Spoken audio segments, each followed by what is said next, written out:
Here's what it is. It's difficult in terms of preparation time, I think, but it is what we knew that. We know in this period that's what it's going to be, and we just really it's just about this period now, especially is about just recovery. So we're just going to try and recover the players as much as we can, keep them as fresh as we can, and then just go into each game and the best preparation we can possibly do. Is there any good news on the injury front?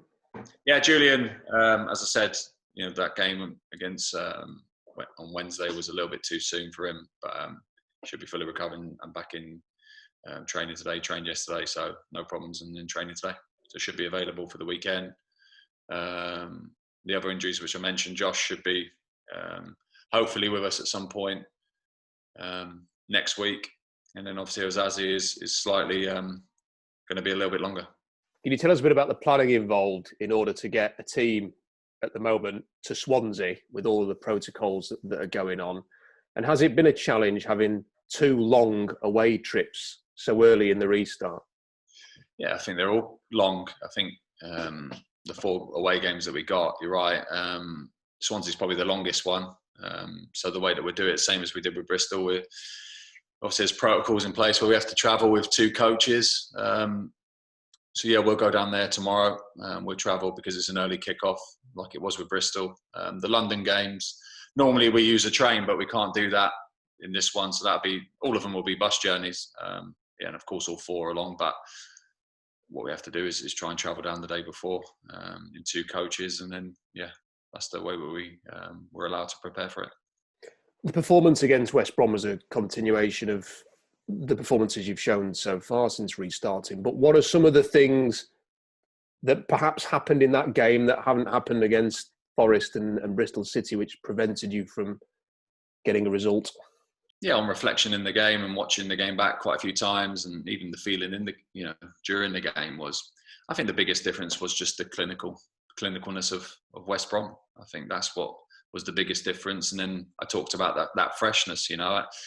It's not an excuse, but in this period and what we're facing with, the quick turnarounds, them having that extra 2 days, being able to make the 5 changes that they made and not lose quality, and then bring the changes that they did come onto the pitch, that played the biggest difference in the game. I think overall, for the large portions of that game, we were.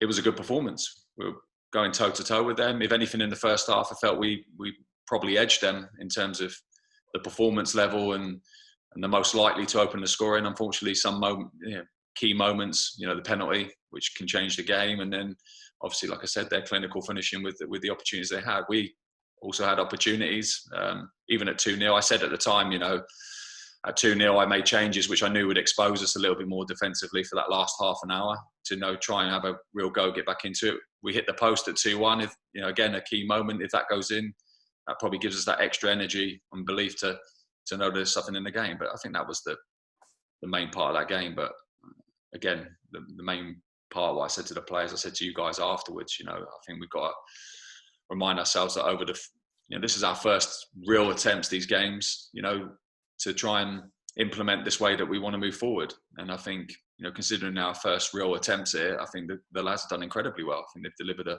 high level of that performance, over the course of the 3 games, the majority of the 3 games, and or periods of the 3 games. And I think they've done exceptionally well with it. I think it's going to take time. I said that from the start.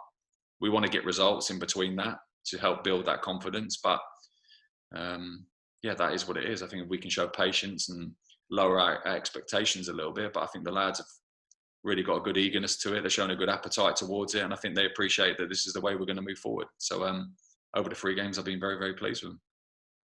How would you reflect on your time at Swansea? I think I get asked this question every single time we play them. Naturally, I was there for 12 years, like you'd expect. We had a lot of success there and good times and good memories. I've said it all along. It's a big part of my life there. 12 years of your career is quite a large portion. And nothing but fond memories. Got friends for life from down there, teammates, staff, people in that city, and it's where my kids were born and all that side of it. So always great memories. But they know as well as me, whenever I come back up against them, I want to win. So I'm looking forward to the game.